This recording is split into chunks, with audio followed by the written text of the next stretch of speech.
I just want to start with the announcement of the Tier 4 lockdown measures from Saturday. How much heads up were you actually given, or were you given any heads up at all before the government made this announcement? Well, good morning. Absolutely no heads up whatsoever. So, we were hearing it live as everyone else were. And it was interesting. I was in the store at the time, and as this sort of news was seeping out on social media and on the news channels, one could start to feel a change in customer behavior. People did actually start to panic a little, thinking, oh my goodness, how are we going to finish our Christmas shopping? So from that moment, sort of just after 4 p.m. on Saturday afternoon, you could certainly feel the energy of the West End start to step up a notch or two as people realised that this was really the last hours before general retailing closed down. So obviously a failure in communication from their part, but looking back over the course of 2020, Ewan, how do you rate the government's treatment of the hospitality and retail sectors? Because, I mean, there's been various communication mishaps, but then support has come through from the Chancellor. So all in all, how would you rate the treatment that the government has given to this sector?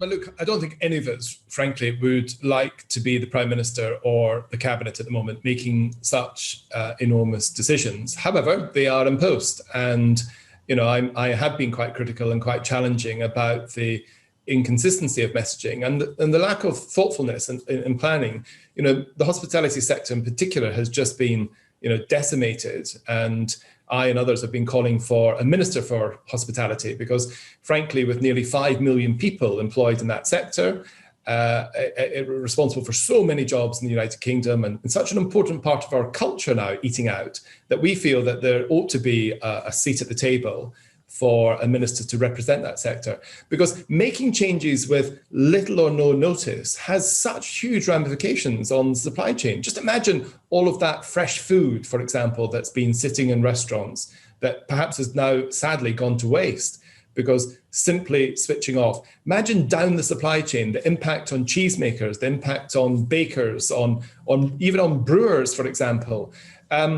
Far-reaching commercial implications. Now, of course, there's a big public health debate here too, but I think most, sensible people in the world are starting to say, we've got to find a way of living with this. It is the seesaw, open and closed approach.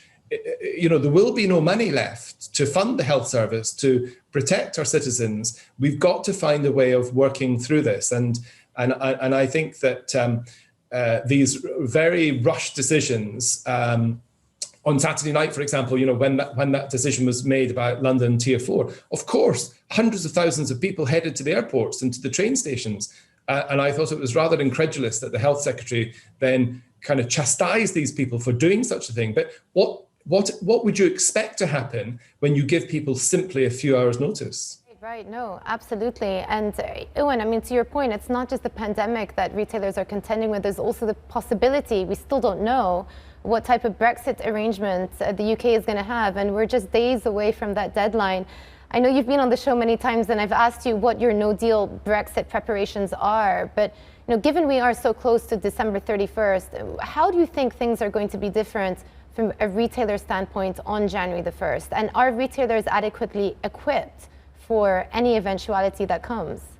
Well, speaking for Fortnum's, 91% of what we sold in 2020 was made here in the United Kingdom. So to a large extent, our supply base is pretty secure. That said, many of the components, ingredients that go into our products or packaging, of course, comes from around the world. I actually think that the sector is probably, I'm going to say relatively ill-prepared for a hard Brexit, because I think deep down, most businesses felt that, that why would two such significant trading blocs not arrive at a compromise and an agreement? So although everyone has taken as many, as it were, precautions as possible, I think ultimately our supply chains are going to be hit quite aggressively. And of course, we've seen just in the last few days an impact of that, albeit, it might be guised as a different issue. But, frankly, it's all about politics, really, what's gone on in the last few days that's resulted in the borders being closed. And that's a good example of the impact. You heard Toyota shut 36 hours earlier than they might have otherwise because just-in-time parts were simply not getting through. You're hearing about shortages in the supply chain in supermarkets. This is, I'm afraid, a sign of things to come. The other key issue for Fortnum specifically is sending goods out, parcels out around the world. We've got a considerable number of parcels that won't reach customers in mainland continental Europe because they're caught up in the logistics debacle. And looking forward to 2021, a number of our carriers that we work with are very nervous about accepting foods in particular without a better understanding. So it's very likely that if you want a hamper from Fortnum's in the new year in Europe, you won't get it, but it's okay in America and elsewhere in the world.